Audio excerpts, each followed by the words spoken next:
Porque la formación no termina en el aula y siempre continúa en el mundo de los negocios, aquí comienza Emprendiendo Aprendo, un programa de la Facultad de Administración y Economía de la Universidad de Tarapacá.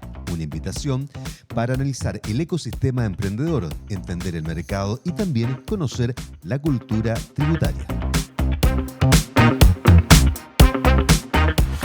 Bienvenidos a un nuevo capítulo de Emprendiendo Aprendo, tu programa, para ti emprendedor sobre todo, tu programa que trata de fomentar un poquito la cultura tributaria y hacerles entender un poquito algunos conceptos para dar cumplimiento tributario a diversos temas que están en palestra, que están en redes sociales ahí, y aclarar justamente estos puntos. Mi nombre es Sofía Chura, a mi lado Marcelo Vivero, y el día de hoy vamos a hablar sobre documentos tributarios y vamos a empezar inmediatamente por un tema relacionado con lo que son el uso de las herramientas de inteligencia artificial.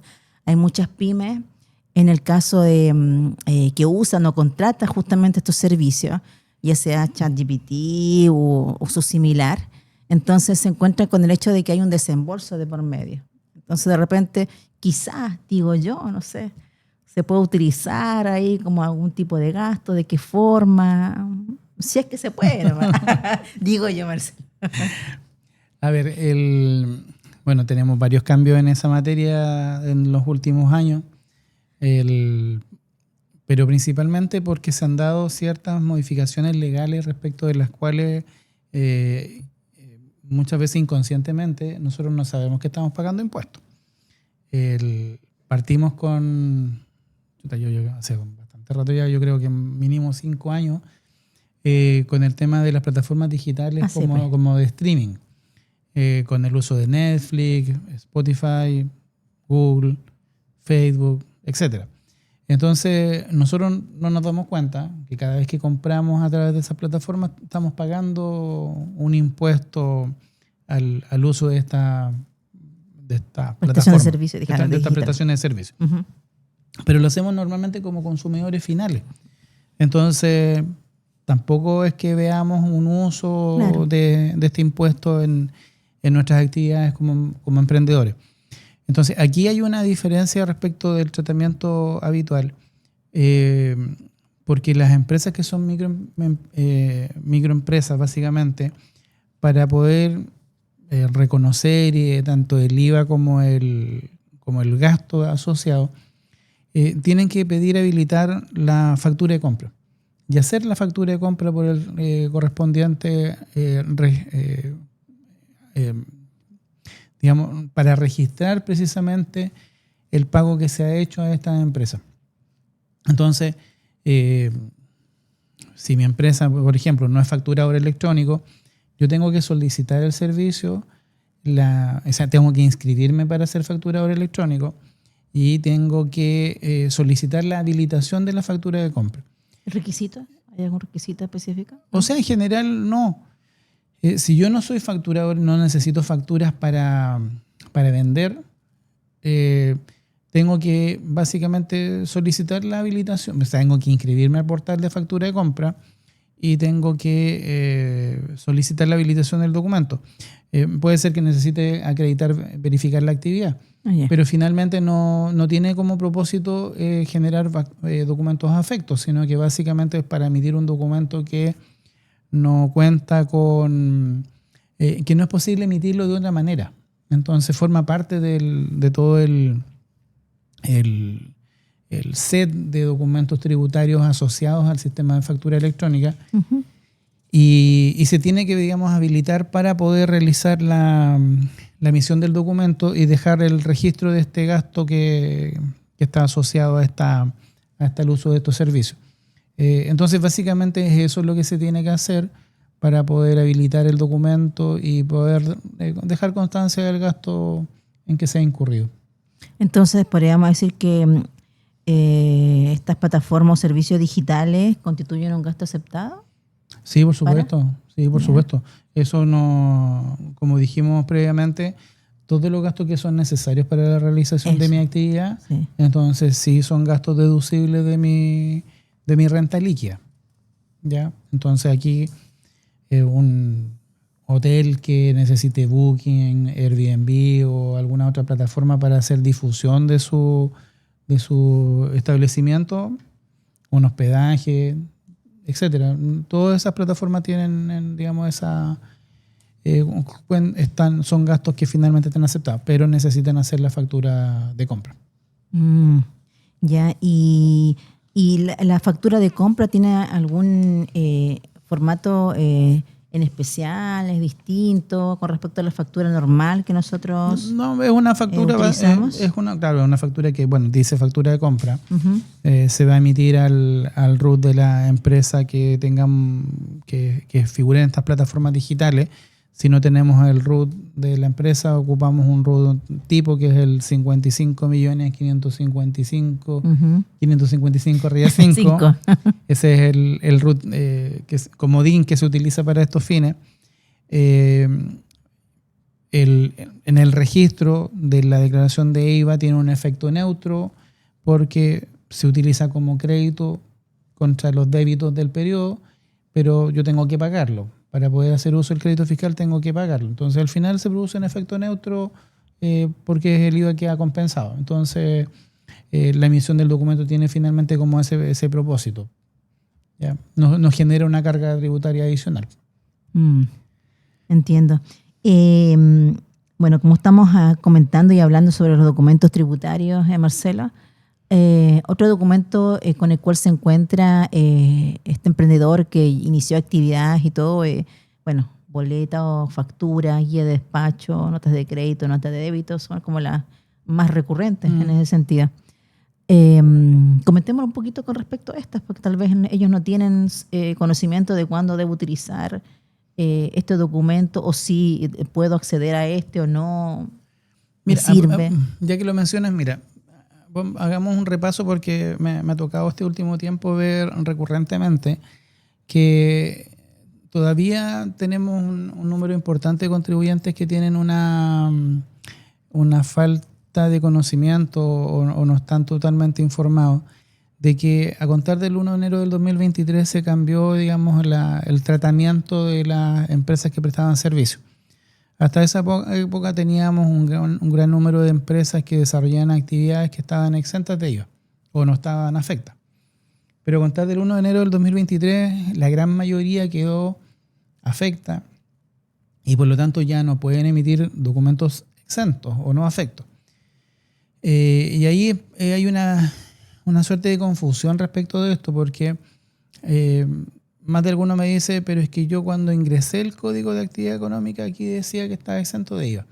Pero eso, más que una explicación, es una consecuencia de cuando yo hago iniciación de actividades y elijo precisamente uno de los 5 grupos de documentos tributarios, elijo que voy a emitir documentos exentos. Entonces, cuando yo elijo eso, el panel me va a mostrar códigos que efectivamente están en concordancia con esto y me va a ofrecer códigos exentos. Pero la lectura que yo tengo que hacer es irme más atrás de eso. Antes de hacer la elección yo tengo que revisar y preguntar si es que efectivamente la actividad que yo voy a realizar se encuentra exenta de IVA. Para eso existen básicamente 2 artículos que son el artículo 12 y el artículo 13 de la ley del IVA, que establecen esa condición. Por lo tanto, yo tengo, no sé si mi actividad está afecta o exenta, tengo que buscar si es que está exenta en alguno de esos 2 artículos para simplificarles las tareas del día de hoy. Las actividades que están exentas son actividades que están en el ámbito de la salud, ¿ya? En el ámbito de la educación, transporte pasajero y las sociedades de profesionales, siempre y cuando estén constituidas como sociedad responsable limitada y los socios sean todos los que trabajan dentro de la empresa. Esos son los únicos ámbitos de exención. Se me puede quedar por ahí algunos atrás mano, pero para que yo me verifique que efectivamente mi actividad no se encuentra afecta y por lo tanto goza de una exención, tengo que buscarles los artículos 12 y 13 de la ley del IVA. Entonces, De repente yo veo ahí por ahí algunas peluquerías que todavía emiten documentos exentos, siendo Sí. empresas. Sí. Siendo empresas. Como persona natural, sí, porque es una actividad profesional o un oficio. Pero las actividades que son empresariales hoy en día ya no tienen exenciones. Ni siquiera nuestros colegas como contadores que están constituidos como empresas. Ujú. Empresas de asesoría, consultoría, que hasta antes del 1 de enero del 2023, claro, emitían documentos exentos tanto de servicio, de asesoría, y que le prestaban asesoría al Estado incluso. Desde ese momento en adelante eso cambió, y por lo tanto hoy en día solamente pueden emitir facturas afectas, ¿ya? Ahí tenemos de repente otras situaciones en particular relacionadas con quienes le venden a algunos contribuyentes que están en zona franca, pero esas son excepciones, ¿ya? Y para eso hay gestiones específicas que hay que realizar para poderle vender a una empresa que está acogida a alguno de esos ámbitos. Por lo tanto, en general, todas las operaciones están afectas. Por lo tanto, si yo estoy en una situación de esa naturaleza, tengo que pedir que me habiliten la factura afecta y hacer el cambio respectivo. Ahora, factura, boletas afecta, boletas exentas, ya dijimos, están en estas excepciones. Cuando yo cometo un error con alguno de esos documentos y coloqué un monto de más, que es lo que tradicionalmente sucede, el documento que yo tengo que hacer es nota de crédito para poder emitir ese documento y corregir este error. Pero tengo que hacerlo dentro del transcurso del mes para que efectivamente aparezca esa deducción dentro del periodo. Si yo lo voy a hacer al mes siguiente, la verdad es que no voy a conseguir eso.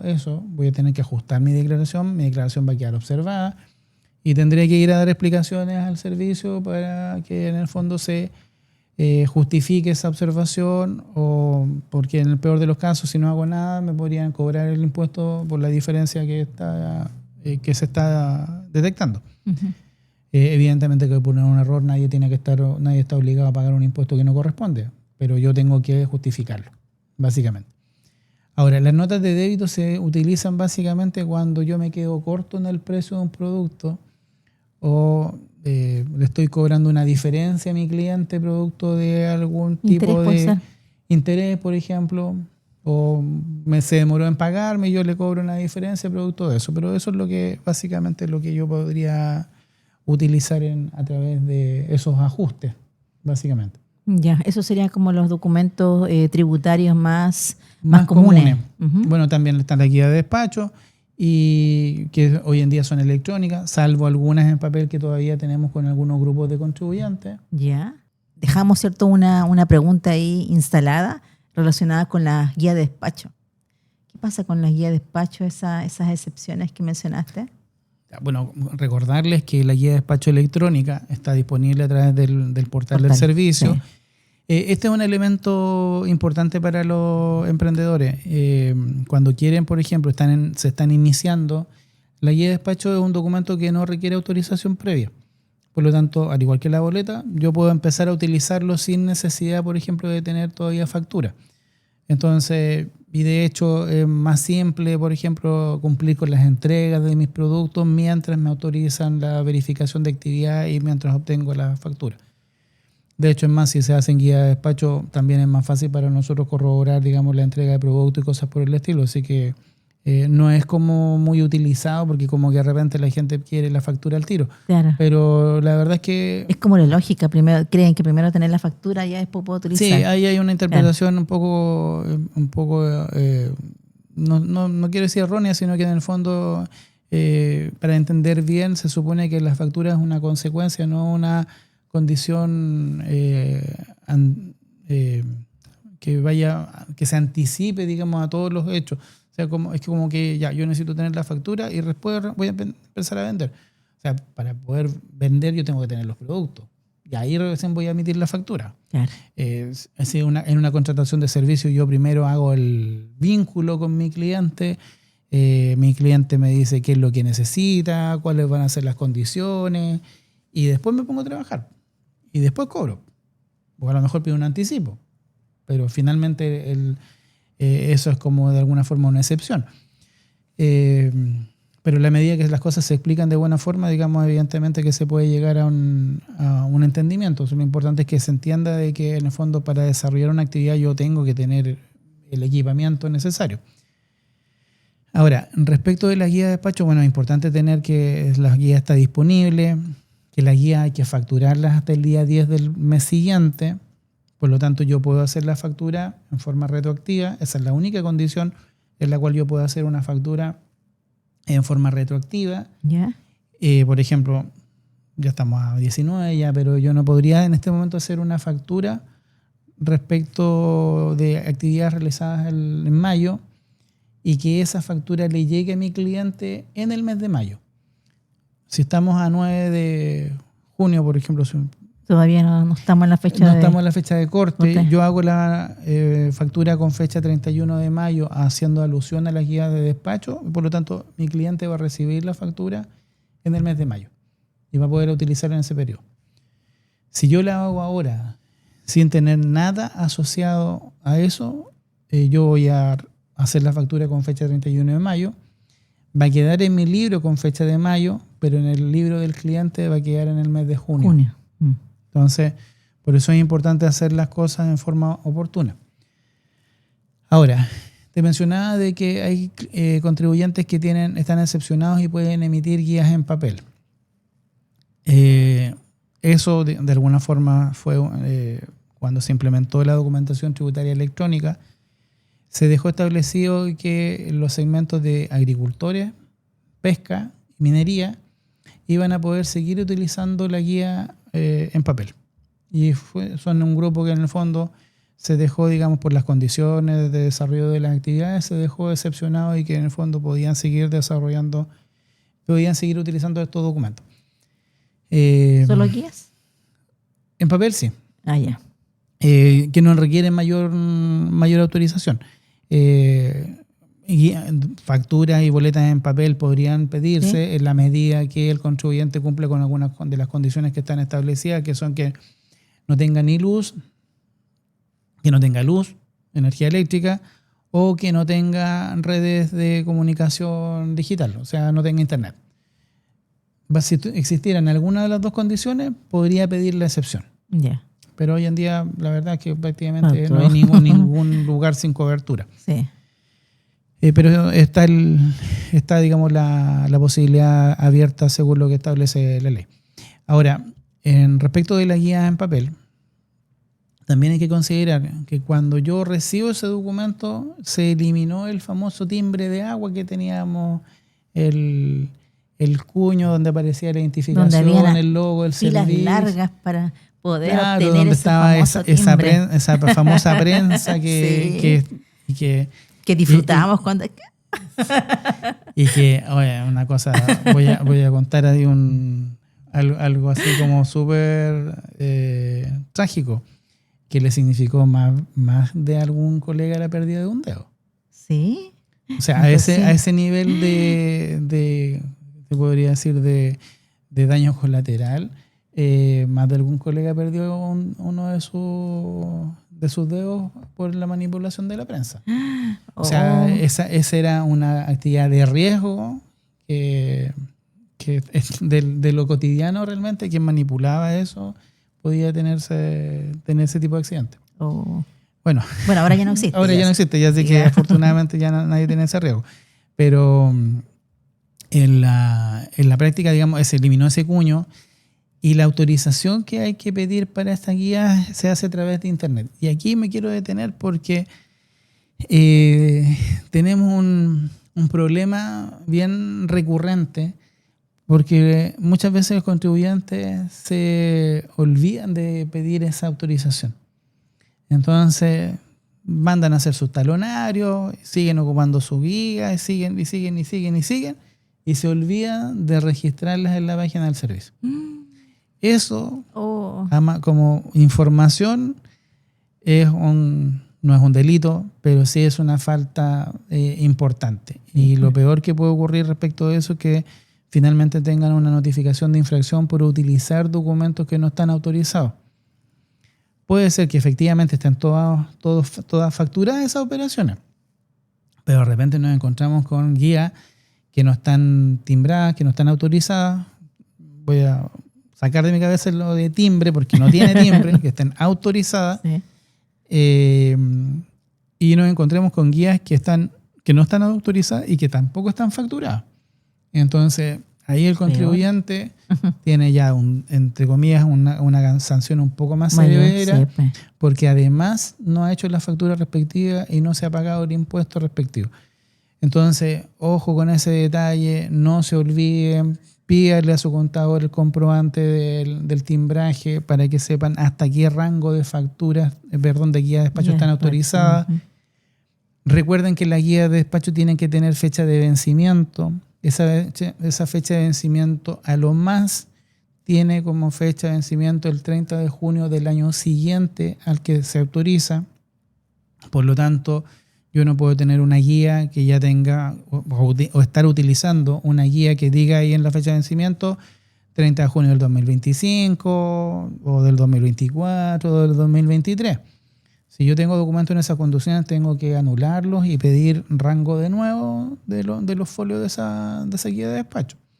Entonces, por lo general uno no revisa esas cosas, pues. No las revisa. Sí, Y lamentablemente este último tiempo en distintos controles nos hemos encontrado con pocos contribuyentes que tienen guías, a veces guías vencidas, que dentro de todo no es tan grave, pero sí guías sin autorizar y guías sin facturar. Entonces, la verdad es que no es el propósito de esto estar ni notificando infracción ni nada por el estilo, pero es como de alguna forma hemos observado un cierto grado de relajo respecto de esa obligación tan básica como es el tener sus documentos autorizados. Entonces, como andar con la licencia de conducir vencida. Claro. Así de... Y pasa.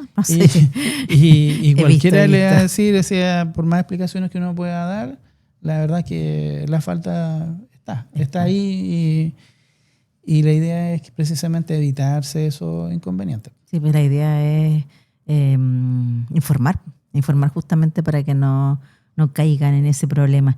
Oye, y con respecto a las notas de crédito, ¿había que aclarar algo con respecto a la asociada a las boletas? Sí, ¿te acuerdas? la nota de crédito, ahí hay un tema importante, porque, a ver, quienes son emisores de boletas, ya sea de mercado o del servicio, en el panel en el menú de boleta electrónica que está ahí en la página del servicio, tienen la opción de recurrir a una nota de crédito que no requiere firma electrónica.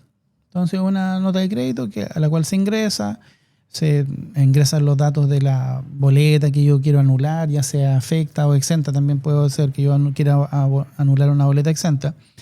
Y eso me pide un código, nunca lo sé pronunciar, el CAPTCHA, una cosa así. Ah, ya. Ya nos aparece por ahí eso. Para verificar para que verificar somos de humanos. que humanos, claro. Sí. Entonces yo ingreso ese código y se emite la nota de crédito en forma automática y ya con eso arreglé el accidente. Pero ¿quiénes son facturadores electrónicos? Dije lo anterior, repito lo anterior. Eso es válido para tanto emisores de boletas de mercado como emisores de boletas a través del portal del servicio. Ahora, los contribuyentes que son facturadores electrónicos no pueden hacer uso de esa opción. Por lo tanto, tienen que emitir notas de crédito desde el portal de facturación electrónica, ya sea si es de mercado o si es del servicio. Muchas veces nos encontramos con contribuyentes que tuvieron eso hace años atrás y que ya no tienen certificado vigente ni nada por el estilo para poder emitir la nota de crédito desde ese portal. Bueno, la solución en esos casos es que tienen que pedir la desafiliación del sistema de facturación para poder entonces volver a utilizar la plataforma de la nota de crédito que está en el portal de boleta electrónica. Eso obviamente que les va a demorar un par de días porque en hacer la petición administrativa de desafiliación y que nosotros lo materialicemos y podamos dejarlo sin efecto. Así que por lo tanto, apenas eso ustedes se den cuenta que no pueden utilizarlo porque el sistema les va a decir que no pueden acceder desde ahí y que tienen que ir a la plataforma de factura electrónica. Si están ante una urgencia, la única alternativa es comprar el certificado digital, subirlo a la página y para poder emitir la nota de crédito desde el portal de facturación electrónica del servicio. Y en el caso de la nota de crédito de un facturador de mercado, probablemente necesite descargar y cambiar el software que tiene. Si no lo tiene y ya no lo ocupa, es mejor que se inscriba en el portal del servicio para poder generar, digamos, la nota de crédito por esa vía. Me parece interesante lo que hemos hablado el día de hoy, ¿eh? Y como comentamos, ¿cierto? Todo esto es con el afán de poder cultivar la cultura tributaria, promover, ¿cierto? A que estén más informados los emprendedores y aquellas empresas que ya están constituidas también, que de repente caemos en el error o de no ver, no revisar, ¿cierto? Continuamente la página. Y ese es el objetivo tanto aquí de mi colega Marcelo de Servicio de Puesto Interno y por supuesto también nosotros como carrera de auditoría también estamos interesados justamente en ese ámbito, en cultivar la cultura tributaria. Y te comento, nosotros ya el próximo año ya cumplimos 60 años, imagínate, 60 años de carrera. Así que ahí vamos a estar también hablando. Interesante. Ya, pues, cualquier duda que tengan, por favor, los invitamos a que nos puedan escribir al correo emprendiendoaprendo.uta@gmail.com y, por supuesto, invitarlos también a que nos escuchen, nos vean también ahí en Radio UTA Tarapacá 95.9 o en la plataforma de YouTube. ¿Ya?